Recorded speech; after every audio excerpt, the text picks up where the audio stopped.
Okay, first of all, guys, I want to apologize for any bit of my voice, or you hear that a little bit. I'm kind of getting over a cold. Um, but I just listened to a video by Lance Jerkov. Let me pronounce it. Jerkov. Lance Jerkov. Sorry if I pronounce that wrong. LJ. I'll just call him like that. And he has several videos on Ian Flynn and his run with the Sonic comic, Archie IDW. Here's the thing. I've talked about this many times. People know I'm very when it advocate when it comes to the Sonic comics. I'm a big fan, especially the fact that I was a subscriber. I was a subscriber of the Sonic comics since about late '98, throughout late '98, mostly throughout '99 and up till recently, which is a long time. I mean, it's almost 20 years. It would have been 20 years this year. I think towards the end of this year into next year would have been 20 years. So yeah, I was close to that. That's pretty amazing, being one of the longtime subscribers. And I went through a lot with this comp when it was under the Archie license. I mean, I would contact people. I would call Archie on the phone, Archie Comics on the phone, explain what's on. I would contact them through email. Heck, when I would renew my subscriptions or want to order certain issues, I would actually send physical cash with change sometimes in the mail. That was in the past, like when I first started to become a fan. I started really getting into the comics, started to be a regular subscriber and reader. And but when the news got around that Archie had parted ways with Sega, and now all of a sudden, a few days later, after that, Sega partnered with IDW. I think a lot of people pretty much had an idea that the IDW run was not going to start out very well. I mean, yeah, they were able to sign on and retain, if you will, a lot of the established artists and writers of the book previously, along with some of the newest staff. That's good. I'm not saying that's a bad thing. I think it's a good move. I don't think that was a bad move. I think it was a good move. Um, However, a lot of people, even before the issue started to come out this month, have been very, not just critical, but very antsy, very much unsure about how the comic was going to do, how the characters would be represented, who would get back, who would be introduced, stuff like that. And, LJ and several others, Aquarius 1999 at times, Nintendo Dude, a lot of people have had the ups and downs and opinions about it. One of the selling factors that a lot of fans would hope for, or would help really make them want to go and try out IDW's comics, was the possible inclusion of the Freedom Fighters. Sally, Bunny, Rotor, Antoine, Dulcie, Loop, you name it. Unfortunately, we aren't getting them right away. Now, there was something that was put onto Twitter during a recent convention or something that they went to, that you had the new guy in charge. I can't think of his name right now. It starts with a J, Josh or John something. I can't think of his name right now. And and Lance even used a clip of an interview that he and Ian did, talking about the same thing. And basically, he said, he basically indicated that they're not off the table. The Freedom Fighters are not off the table. That there's still a possibility they will arrive. It's just not going to be this year. It's not going to be right away.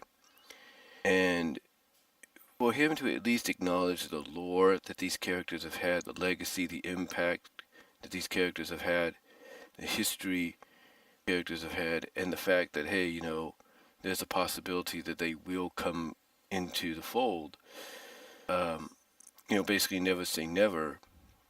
It kind of tells me that the way I read it originally and all that, and I talked about this, honestly, I think we will get the Freedom Fighters. I think, as I said before, and I'll say it again, I have to go back and rewatch my video.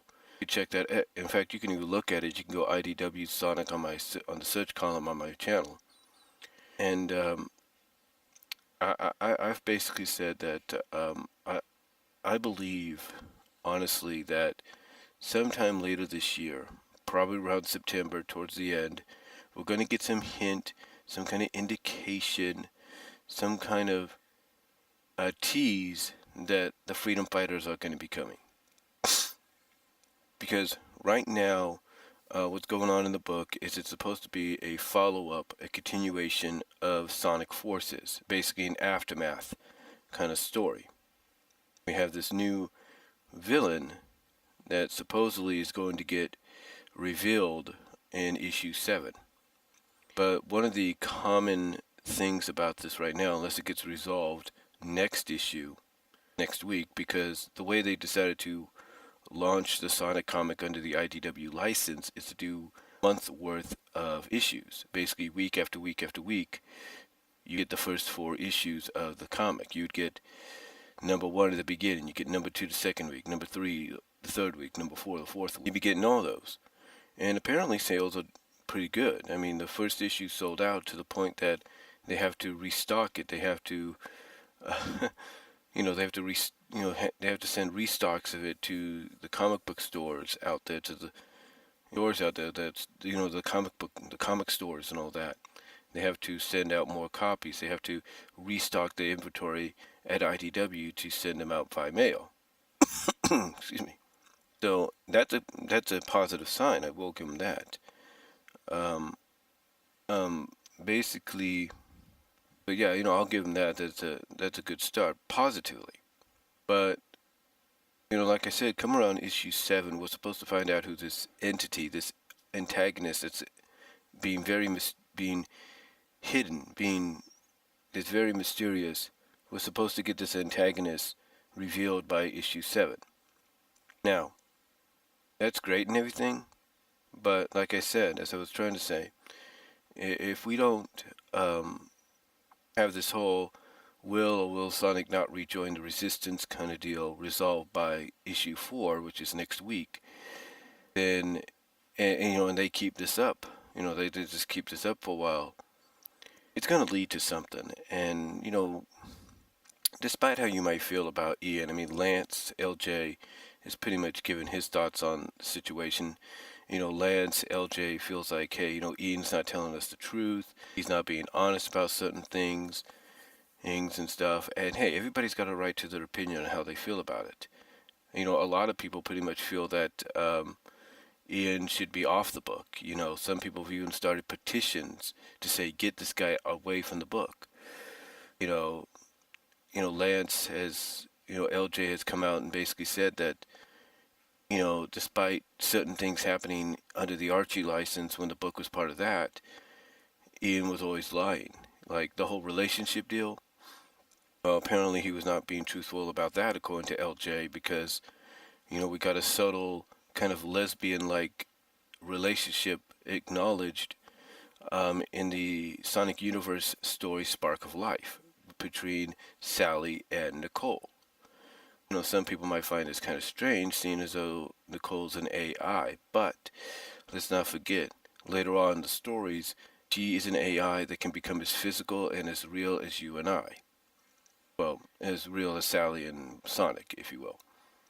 One thing he did say at the end that, Ian was trying to intentionally make Sonic and Amy a couple, and as far as I know, Sega's never signed off on that. They never did.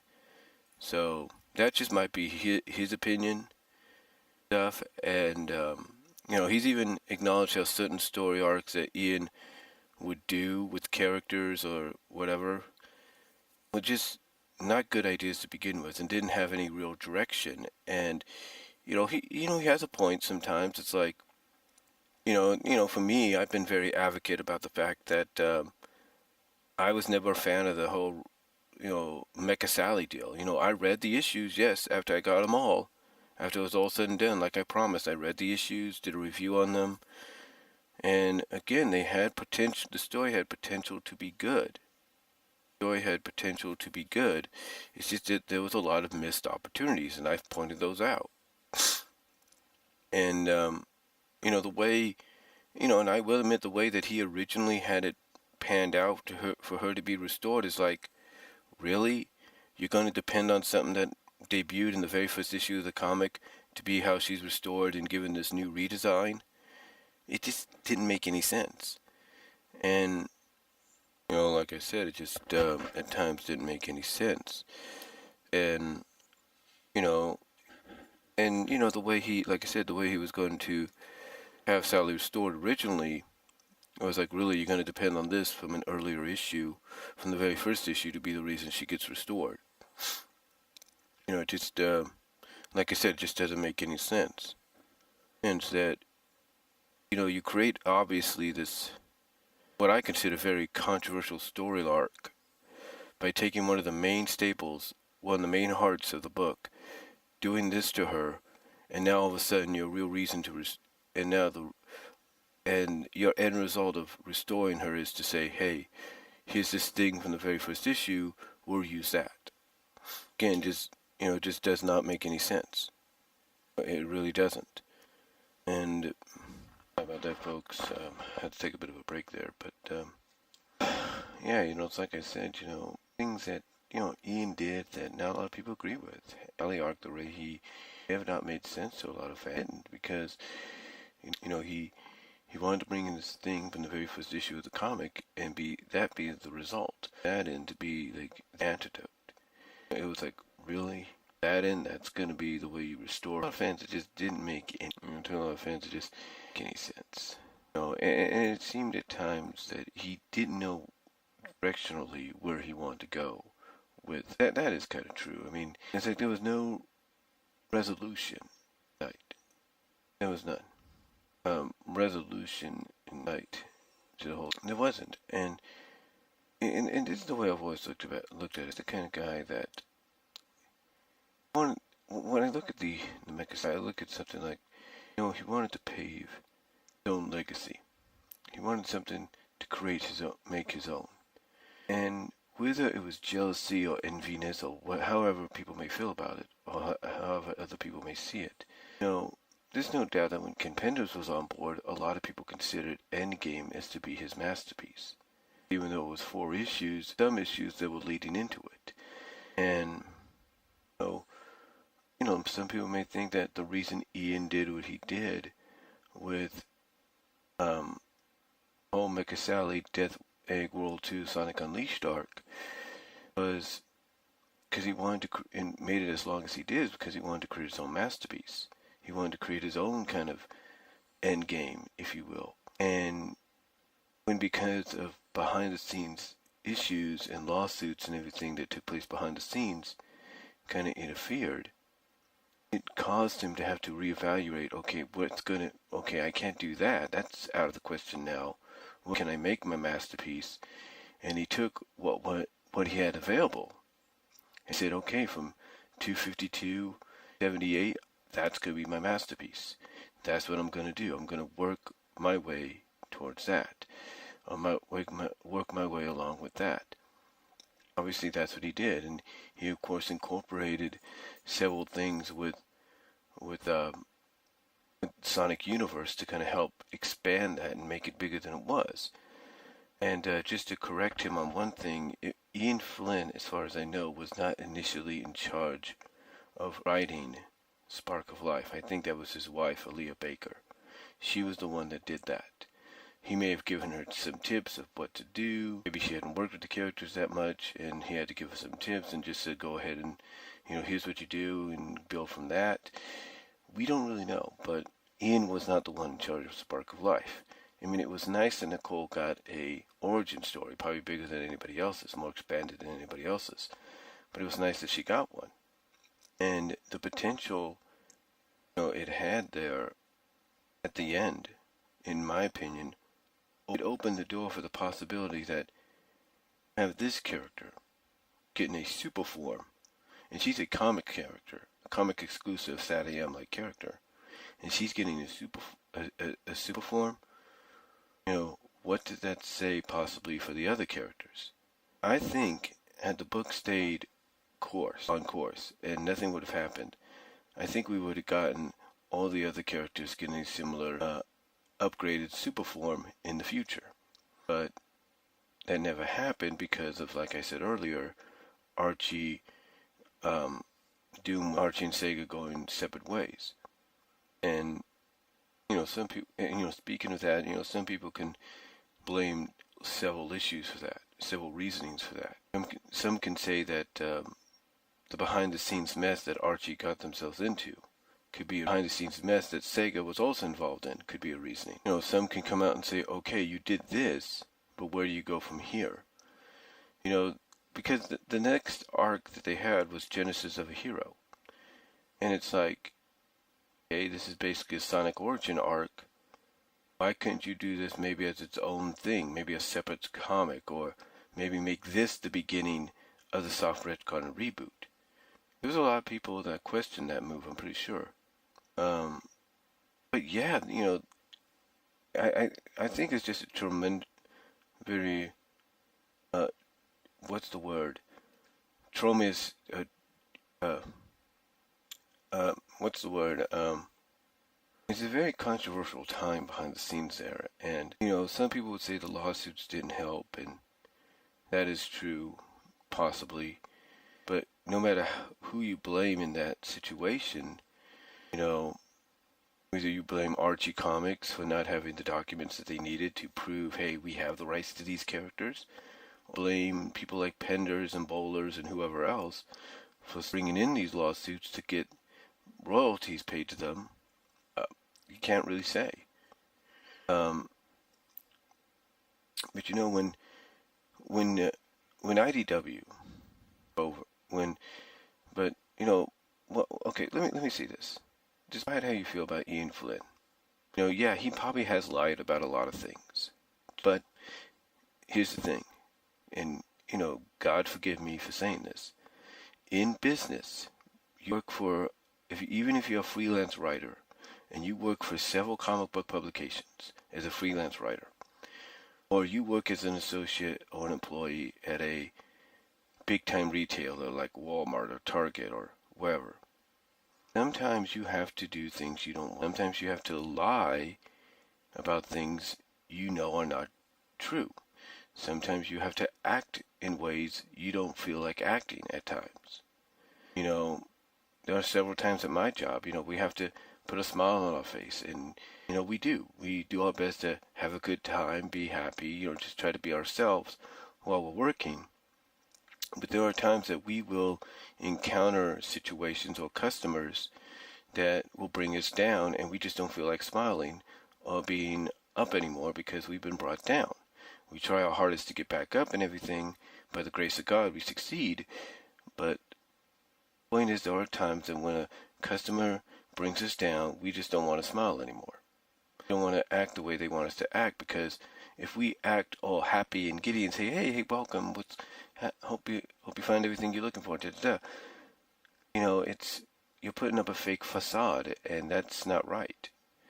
If you're going to be real at a place if you're going to work at a place like that or anywhere, you need to be real. And if you don't feel like smiling, just be like, hey, how you doing? And if they ask, well, are you okay? And you say, yeah, I'm just kind of down right now. I just had somebody upset me and all that. I'll be okay after a while. If they just allow you to be that way, I'm sure people would understand. The point I'm getting at, folks, is this. It doesn't matter what kind of job you have, or full-time or part-time or freelance-wise, you're bound to have to do and say things you don't want to say. And whether you like Ian Flynn or you don't, and again, I've had my problems with him. Heck, he's blocked me on Twitter. I could still kind of tag him on Twitter, and I know that. The point is, he's going to say things he doesn't want to say or do. He's going to come out on his Bumblecast and say, oh, I'm done with relationships and all that. It's just too much trouble. But yet he'll still kind of subtly hint at relationships. LJ, excuse me, Lance, LJ, if you will, pointed out that the whole Sally Nicole lesbian thing, and then even showed a tweet, I guess either in or out of context, depending on how you view it or how you look at it, indicating that there was something between them. And in fact, Ian has even said he wouldn't have a problem with that. So I guess by doing Spark of Life the way he did with those moments and everything, and throughout the spin-off and main comic, he kind of got hints that there was something there. But again, it goes back to the fact that, she's an AI, but she's an AI that can be as real as you and I, or as Sonic and Sally. So in a sense, it kind of makes some sensible sense, especially if you're trying to work within, sorry, my finger at the mic there, work within kind of the mandates, if you will, of Sega. Because Sega basically has come out and said, look, Sonic cannot cry, even though they've been a little bit more lenient on that. And they have said that he can't fall in love. He can't have a relationship, even though there are times they've been lenient on that. So I guess Ian Flynn, taking some of these mandates very loose mandates at times, to heart, probably figured, well, if I can't do Sally and Sonic like he was doing towards the before he did the first Sonic Genesis deal on when it was on Archie, when it was part of Archie, he because one thing you got to give Ian credit. If you're a Sonic Sally shipper, and even he's admitted he's been a supporter of that, Ian took from basically 211, towards the end of 211, 212, all the way up to 222, and slowly rebuilt that relationship. He slowly brought it back to the forefront. Like I said, he slowly brought it to forefront, and slowly rebuilt it throughout time, and then 222 came around, and there you go. And he had other plans too that, unfortunately, because of behind-the-scenes lawsuits, couldn't achieve, and that's why some of his stories did feel, incomplete. They did feel incomplete, but like I said, despite how you feel about him, even though he probably took, like I said, those loosely based mandates, depending on whether you believe they were from Sega or you think it was just Ian himself or whatever. He took it to heart and said, you know what, if I can't do Sonic and Sally, I'll do Sally and Nicole, but I'll do it very subtly. What I mean by very subtly is he knows that, okay, this is all ages comic, but a majority of the readership and the fandom is older now. They've grown up. They have a better understanding of relationships like that. He never did an on-screen kiss on the lips between the two. But he, as some people pointed out, did kind of subtly hint that there was probably something more there than friendship. So, that was, pretty much, depending on how you view it, Ian realized, hey, if I can't do the main ship that people want to see, I'll do this one. And, heck, despite how you view it, guess it worked. Yeah, kind of good. I'm sure fans would have preferred Tails and Nicole instead, and, even though that might have been a little bit like, are you sure? Believe me, Ian Flynn, Jennifer Hernandez, and all of them looked at the fandom. There's a big supporting for that kind of a ship. But anyway, Ian, again, Ian may say things and lie about things that are not necessarily true just to get people off his back or to please the people he works for. Again, people do that in business, and, it may not be the best business practice in the world, but, it's like, what can you do? Again, it goes back to my job. One of our main things is to sell credit cards, is to get people to apply for credit cards. And people will say no. Majority of the time, whether we like it or we don't, people will say no. And people will either say we don't want one, or we have one, or whatever. And sometimes sometimes me and my fellow associates have come to the realization that when they say, oh, I already got one and all that, then why don't you use it? Because they don't. They just don't want to have a credit card. They don't want to apply. They don't want to, in their mind, they don't want to waste their time. So, yeah. pretty much it's like, why don't you just tell us you don't want a credit card and we'll be done with it? I'm just saying. Anyway, um, yeah, like, and there are people that don't want to apply because we're not telling them the full truth about it. We're not like, oh, well, yeah, if you apply for this, you'll save this and all that. But, oh, here's the other truth. This is what it's going to be like, da, da, da, da, da, da, da. They won't apply because we won't give them the whole explanation. We won't be totally truthful about it. And guess you can't blame them. But again, it's kind of where, when we just ask you want to do this, here's what's happen. It's kind of a lie right there because you're not telling them the entire truth. So again, Ian may have lied about a lot of stuff, but he only does it because one, maybe he doesn't want to. Maybe he's trying to get people off his back so they don't get close to guessing what he's going to do next. And sometimes he just does it because he's, like I said, he's under that freelance employment of saying, a freelance agreement of, hey, don't say anything, and if you have to say something, make something up. And not a lot of people like that. And I think if that's the case with these companies that would tell people like Ian, these comic book publishers that would tell people like Ian to do that or suggest they do that, they have to realize we now live in an age where you can't keep anything really secret anymore. You can't tell somebody, oh, go and say something like this. You can't do that. You can't do that. Instead, we're in an age where you can go on social media, you could piece all the pieces of the puzzle together, and you can get sort of a legitimate, if not straight answer on your own, much to the shock and chagrin of those that are trying to, hide the truth. And look, here's how I look at it, and I know we're about what? Hold on, let me check something. I know we're about almost a half hour in, so I do apologize. But here's how I look at it.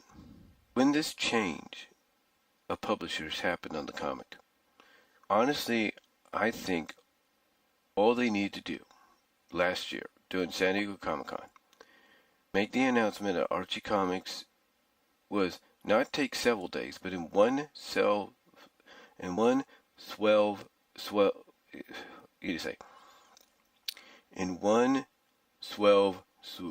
to have one big old panel, have a representative at Archie Comics be at the IDW panel, and say that the partnership between Sega and Archie is done. Well, okay, have one person from Archie and Sega together. Have one representative from each be at the IDW panel and make the announcement that Archie and Sega have parted ways, but at the same time, have the Sega representatives, have the Sega representative come out and acknowledge that as well. Basically, what I'm saying is, what I would have done is I would have had two representatives, one from Archie, one from Sega, appear at the IDW panel alongside the representative of IDW and say, yeah, Archie and Sega have decided to end a partnership, and Sega has now but we are hereby handing over the license to IDW so that nothing is lost. In other words, if I was in that predicament, I would have made the announcement in one day, had a representative from each company say what was going to talk about what's going on, and in front of everybody hand over the license from Archie to IDW. Sorry about that. But like I said,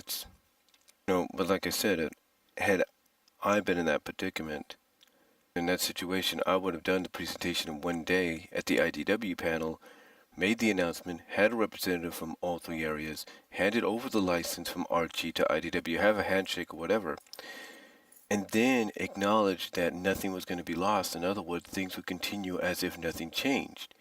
The only change is publishers, and that's it. I think that's where they kind of screwed up.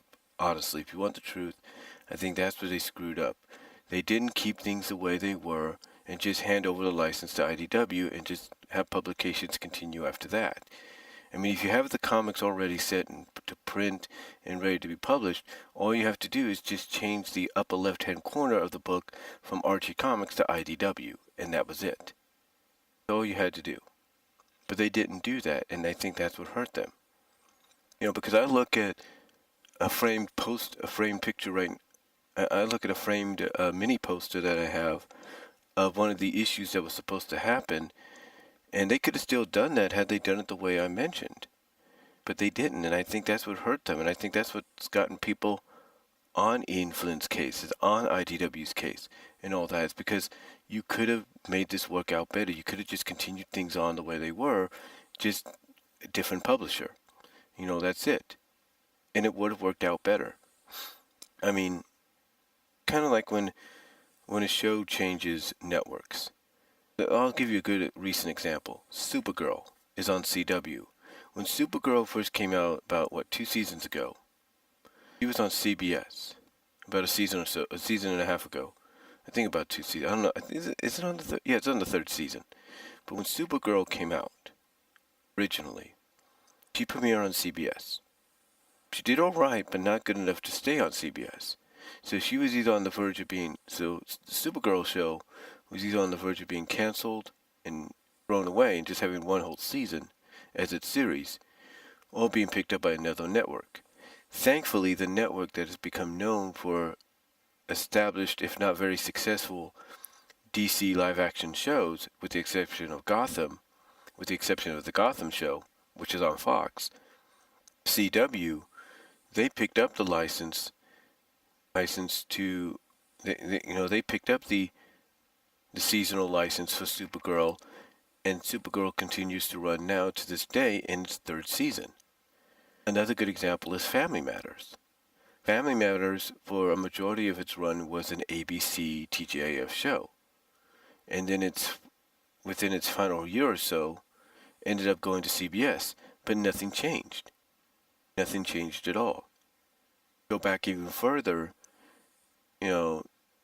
shows like Gummy Bears, Adventures of the Gummy Bears and Winnie the Pooh, originally were NBC shows, NBC Saturday morning shows, and towards their final few seasons, ended up on ABC. The point is, when you look at it, sorry about that again, but like I said, sorry about all the interruptions there, but anyway, it's like I said, it's, how do I put it?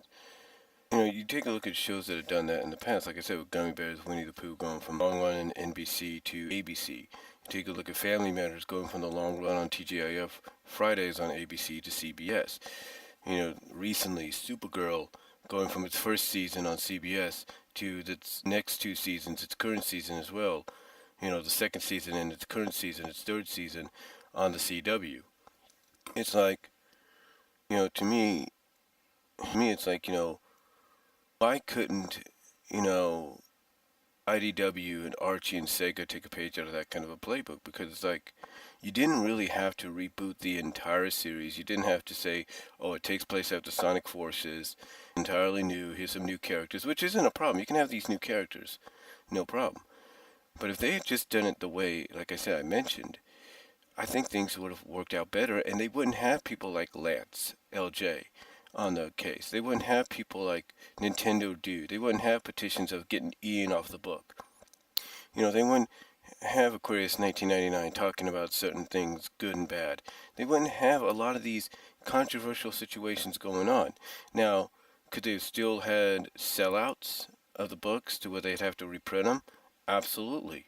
I mean, people would have been intrigued, even if it took a month or two for the first one to come out, which could have still been under the same publication numbering.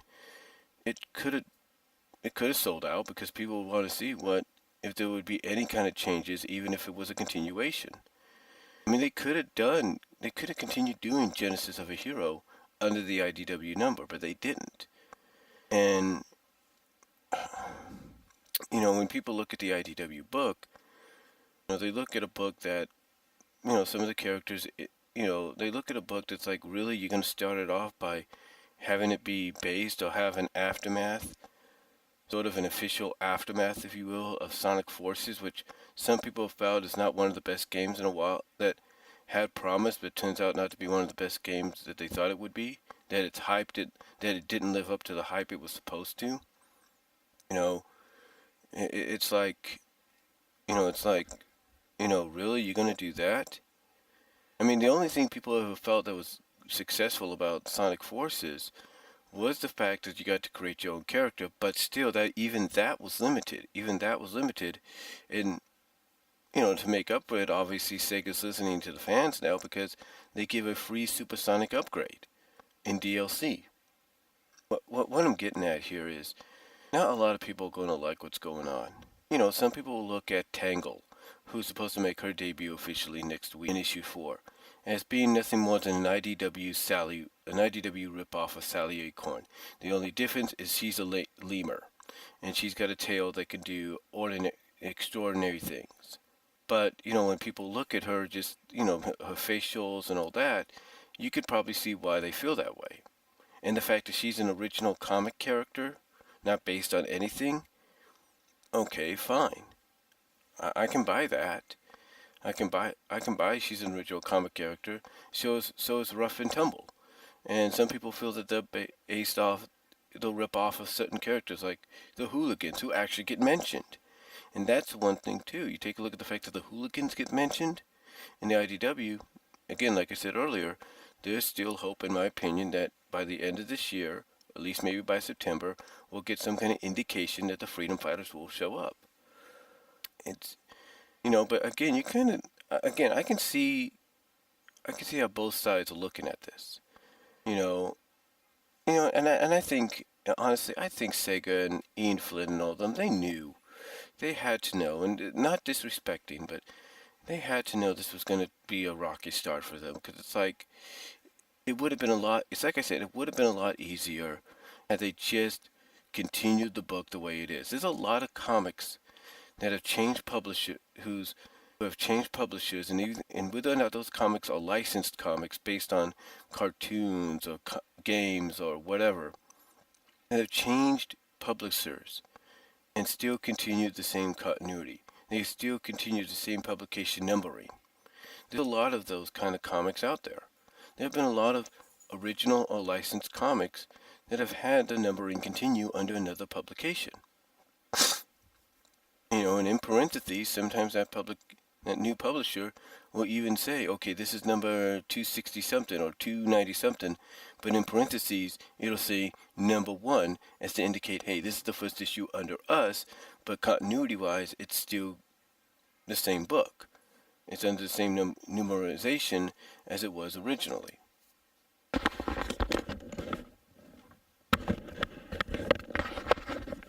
Sorry about that. If you hear anything, my mom's watching Hacksaw Ridge right now. Anyway, and getting back to what I'm saying, it would have been a lot easier had they done that because, again, like I said earlier, they wouldn't have any of this kind of controversy, any kind of this mass confusion. They wouldn't have anybody saying this or that. I think people would have been a lot easier on them, and they would have said, hey, look. Again, basically, it's just like saying, hey, you're taking a show, continuing it, but it's going to be on another network.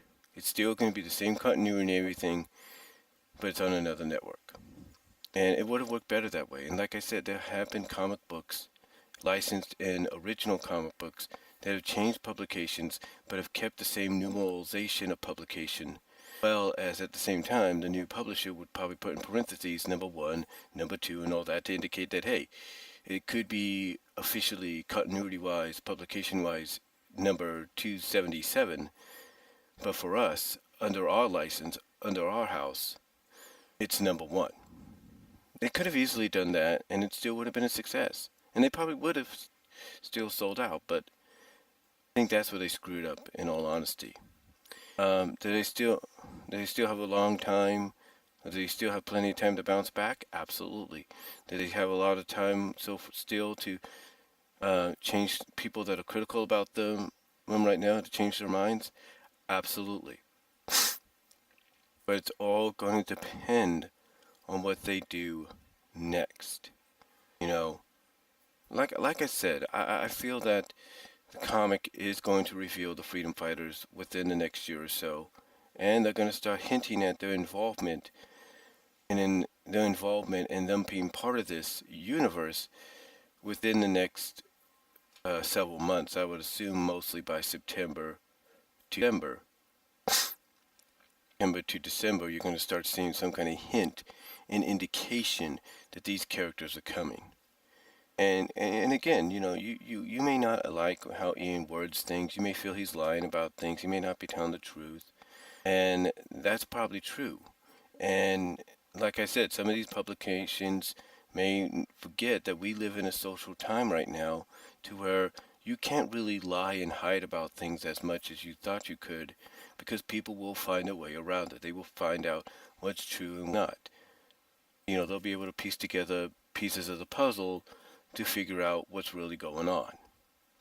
So, in all honesty, that's honestly, I can understand. Like I said, I can understand where both sides of the spectrum come from when it comes to this whole ordeal. Honestly, I've said this before, and I'll say it again. I think Ian Flynn, when he started being the head writer for the book, when it was under the Archie license, I thought it was great. I mean, I understood where he was coming from, like, hey, I got to clean up this whole mess and all that. Perfectly understandable. But I think when he started taking on different other titles, when he started to also split his time with the Universe spinoff, okay, fine. 2 books, cool, no problem. But when he started taking on these other jobs within Archie and the subdivisions like Dark Circle, or he started working with IDW and Marvel and all them, I think that's when his focus started to really, I think that's when he started to lose a lot of, started to lose a little bit of that focus that he needed, because now he had to turn his attention to all these different titles. And that, that may work for specific people. There are comic book writers out there that can make that work and are successful at it. And there are people that are not. Sometimes there are certain people that can only handle maybe 1 or 2 titles, and that's it. So, and maybe Ian, with all due respect, God, hear me out. Ian's one of those people that can only do maybe 1 or 2 issues, maybe 3, and that's about it. He can't take on multiple titles.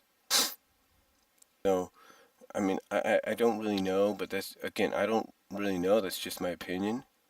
But I feel that, the way people feel about him right now, I can understand. And again, not everybody's going to be a fan of his work. And, heck, nobody's a fan of Steve Ditko. Nobody was a fan. I was like, look, okay, not nobody, but what I'm saying is not everyone's going to be a fan of Ian Flynn and his work on the comics. Not everyone, hey, look at it this way. Not everyone was a fan of Steve Ditko. Not everyone was a fan of King of Comics, as he was called. Jack Kirby, not everyone was a fan of his. Not everyone was a fan of J. Michael Straczynski.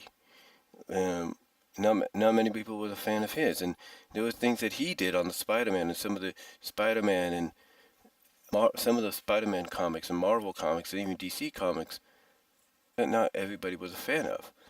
I mean, heck, he was one of the people that I guess was involved in One More Day, and not everybody, including Linkara, was a fan of that. But still, he went on to do some decent work in the end. He went on to do some decent work and successful work and all that in the end. But still, not everybody's going to be a fan of his. Same with Ian Flynn. Heck, not everybody was a fan of Ken Pender's Called Bowlers. But still, there were some that were. Same with Ian Flynn. And you're going to have people that are not fans be critical about it. And you're going to have fans that are very iffy about what they're doing now, especially continuing the run with comics that used to be under other publications. You're going to have them being iffy about that. And I don't blame them. I don't blame them. I don't blame people for liking them. I don't blame anybody. I just look at the fact that right now, I think one person put it in the comics section of LJ's video, that the IDW comics, the IDW Sonic comics are off to a rocky start. And like I said earlier, I think Ian Flynn, I think IDW, I think John, whatever his name is, the editor-in-chief, if you will, the guy in charge, I think Chris Ryall, when he was part of IDW, all of them knew this was going to be a rocky start. Heck, There were several times, and people know this, I did videos addressing the situation when we went under IDW. I explained who the freedom fighters were and all that, and Chris liked it. He loved hearing from it. So, who knows what's going to happen? Hopefully things get worked out in the end, and I think in time people will be won over. I think they will be.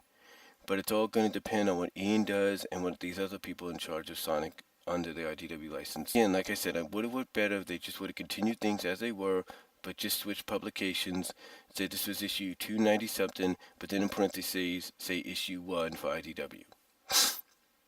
Work better because, like I said, there have been and still are to this day a lot of comic books that switch publications but continue numeral-wise from a publication standpoint so that nothing is lost continuity-wise. So hopefully something works out in the end, things get cleared up, people will probably give it more of an opportunity and more of a chance to see what happens. And again, my opinion as far as the freedom fighters go is I think we will see them, but it won't be until maybe next year. But I have a feeling between September and December, we're going to get hints, indications, and all that they are part of this universe, and that by next year, maybe even the beginning of 2019, we'll see an appearance by one, if not all of them. So that's just my video on the whole situation and what Lance had to say, LJ, and everybody else. Let me know what you guys think down below. Comment if you like. Sorry for the interruptions. Take your time listening to this. This is almost about 50 minutes long. So let me know what you guys think down below, and I will talk to you later.